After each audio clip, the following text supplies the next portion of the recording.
各位網友早晨，嚟緊11月12號星期三，快活谷安排咗9場賽事，草地選用 A 跑道進行。頭場開波時間晚上6點40分，停賽騎師有田泰安一個啫。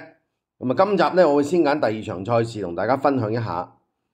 第二場第一匹喜歡4號賀賢馬房嘅富貴區，一匹4歲愛爾蘭自購新馬，血統出自 Acclamation。香港馬王浪漫勇士就係呢個血統㗎喇。其他馬包括有同樣美麗、龍之邦，至今出賽10場未有上名。但係大家睇返富貴區上季2場賽事，先睇4月9號快活谷 A 跑道，好至快地4班1200米，潘明輝騎126磅，排7檔起步。橙色衫有啲綠邊嘅，影2場4班賽事俾大家睇下佢嘅表現先。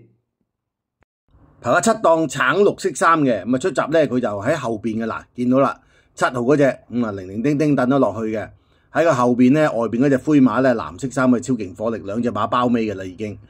前面放頭啦，粉紅衫白袖嘅，勇敢歡欣啦，追第2位上咗嚟啦，粉紅色袖嘅，出邊嘅凝聚美麗啦，第3位咧就貼蘭啊，白色衫黑色袖咧酷霸王啊，再跟住第4位啦，粉紅色衫帶住個白色面箍咧成好運嚟嘅。後邊一對啦，貼蘭粉紅色衫嘅長勝力區啦，出邊灰馬仔白白地色衫嗰隻咧就戰騎飛嚟嘅。再跟住後邊貼蘭咧紫色衫第6、7位之間紫荊歡呼啦，中間第3碟藍色衫嘅勁姐嗱，勁姐出邊仲有隻藍色衫帶住橙色眼罩喎，嗰個電信驕陽嚟嘅。後邊頭先講啦，富貴區拍住有超勁火力啦，喺出邊第3碟尾3嗰隻咧，亦都同富貴區差唔多彩衣嘅，綠橙斜間衫嗰隻加菲凡嚟嘅。今場頭2段步速46秒34咧，比標準時間快咗1線多啲啦。佢喺裏邊咧影呢2條片俾大家睇，其實嗰陣時隻馬狀態又唔係好夠嘅啫，即係仲係好生下噶啦。佢追住啲長勝力區啊，拍住佢一齊衝咧，佢都跑得唔錯嘅喎。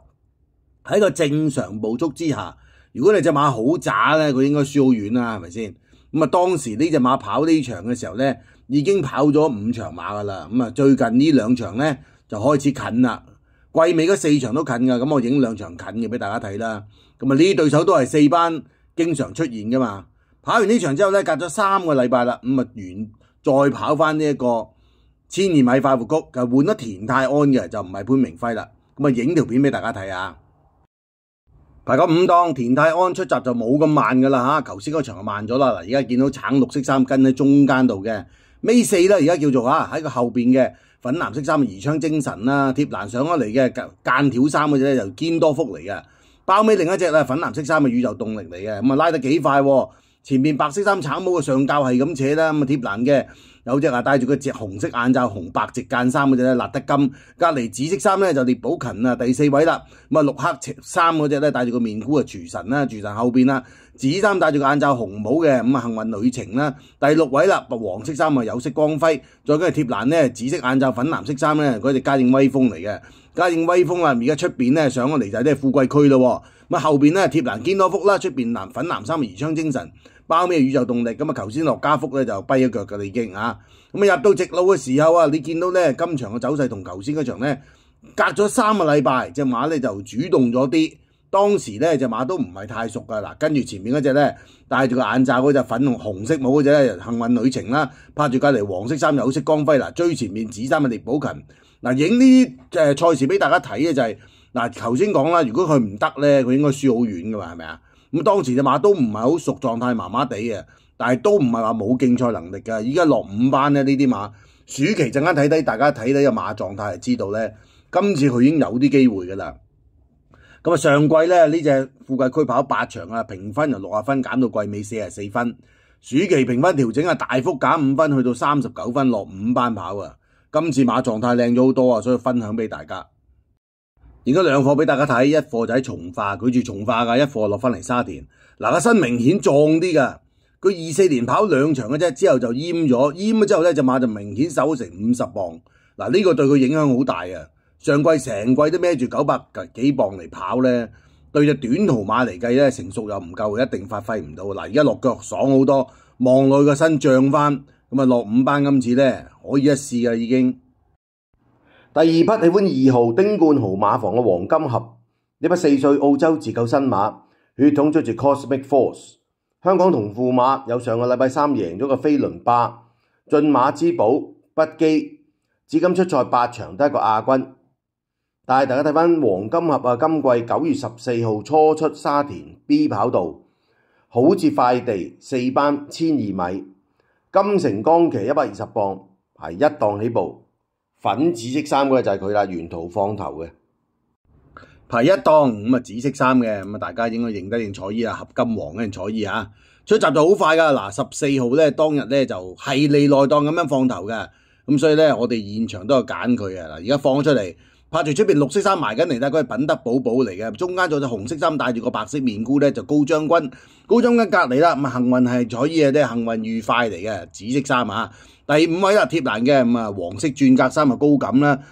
大愛蘭啊，粉紅黑各半衫一世美麗，一世美麗後邊啦，綠色衫黃帽黃袖嗰隻咧灰馬仔啊，嗰隻就當家精彩啦。當家精彩中間啊，黃色衫藍色袖咧就海陸寶埋邊貼欄啦，棗紅色衫粉藍色袖嘅傳承效應啦，傳承後邊啦，黑色衫就綠色交加嘅古惑大師，再出邊大愛檔咧黃色衫嗰隻知道穩勝啊，最後邊嗰隻啊粉紅粉藍色袖嗰隻咧大愛檔中啊有你有我啊，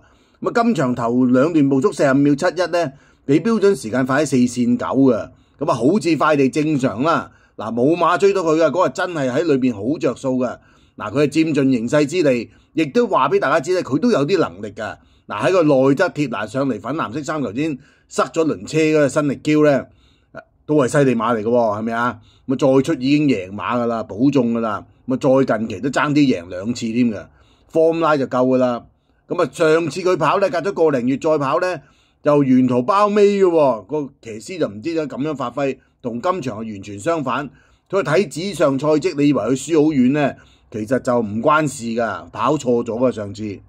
但係錯有錯着呢，佢又可以減咗分，就落去呢個5班跑。隻馬精神爽利，當起馬嚟㗎嘛。呢啲後生佢冇病冇痛，其實喺5班已經有威力㗎啦。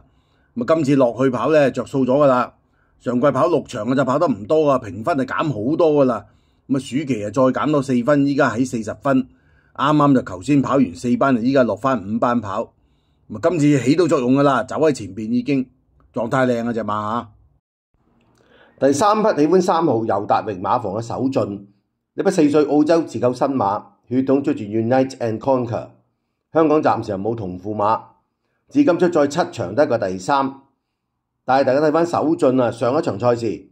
10月22號快活谷 B 跑道好地4班1200米，班德禮騎117磅，排2檔起步，藍衫黃袖黃帽就係佢啦。排個2檔藍衫黃帽出閘去正常啦，拍住佢隔離咧，而家走上去啊，綠黃色衫1號有紅利嚟嘅，出邊中間另一隻黃色衫御有進區，大愛蘭藍色帽白色斜間衫開心樂園埋緊嚟噶啦。第4位仲有隻黃藍直間衫咧，標誌多多4隻馬喺前面，佢喺個第5位內欄就好靚啊呢個位啊，拍住隔離咧粉藍色衫橙白色袖嗰隻咧心裏有數，後邊粉藍色衫宜昌精神啦，中間有隻甜蝦女粉紅色衫嘅，